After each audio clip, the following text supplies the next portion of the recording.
We have Peter McGuire, who's the CEO at Exim Australia, joining in now. Peter, before we talk about commodities, you must be mighty chuffed about the results that happened 2 days ago, right? All of India does not like Australia as much anymore, but I'm sure that you guys really outplayed us in all departments there.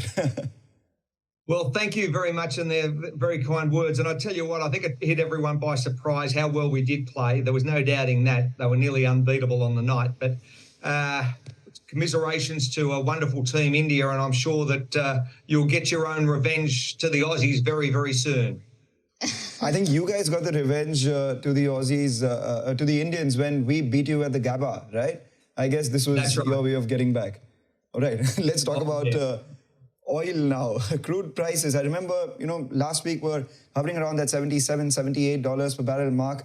I've seen a bit of demand from there, bounced back close to around $82. Still not crossing it convincingly. It's a bit of a narrow range.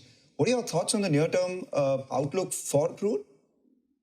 Well, I think a couple of things. First off, we've got that big meeting coming Sunday in OPEC land in Vienna, Sunday, Monday, and I'm pretty sure that the overall theme is going to be one of positive news coming out from their point of view. They want to see higher prices, as we know, and it seems to be very much range-bound at the moment. That US dollar's come under some significant pressure to the downside, and crude's bounced up.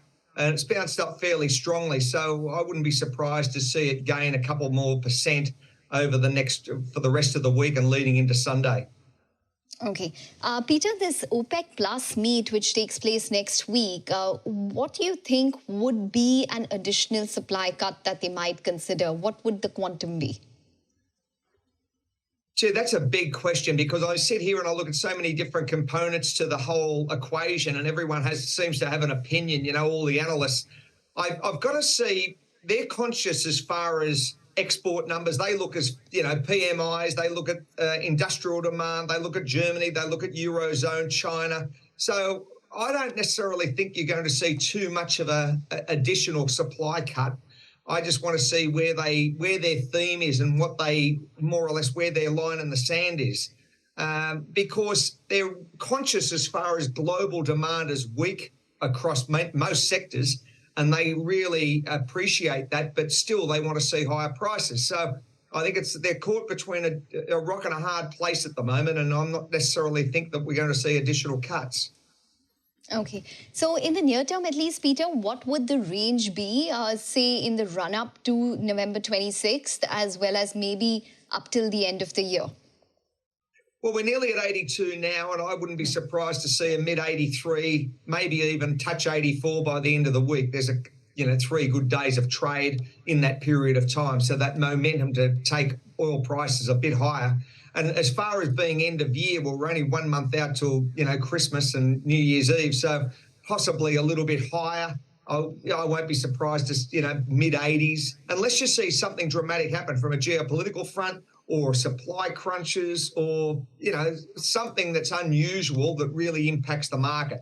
So I do see it stronger and a little bit higher in the short to medium term. Would you say the same from a structural standpoint, say in the next 18 to 24 months, largely because, even though there are geopolitical issues which are happening, the street soon realizes that those are, local. So barring near-term flares or ebbs that we get in crude prices, it seems to be, stabilizing between the 80, 85 sort of range that you're talking about. Do you think that's a structural range that one should look at least from an 18 to 24 month standpoint as well?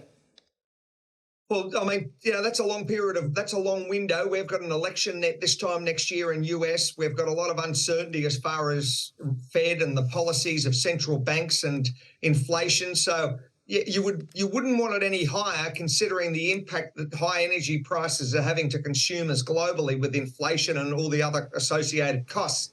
So I wouldn't like to see it higher, but I wouldn't be surprised that in that period of time, who knows what can happen with it. Weather outages, you could have significant geopolitics, political concerns, and what happens as far as supply. So, let's say it's 85 to 90, over the next 12 to 24 months, but it could be anywhere.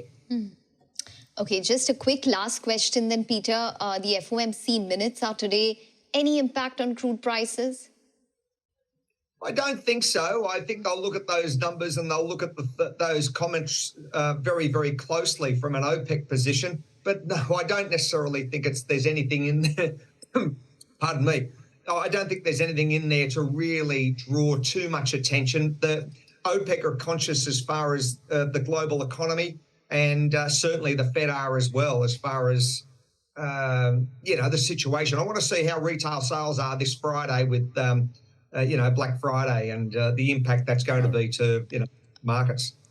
Oh, okay. All right, Peter. We're going to leave it on that note. Thanks very much for joining in. We're going to let you go and play some cricket maybe. We'll take a short break.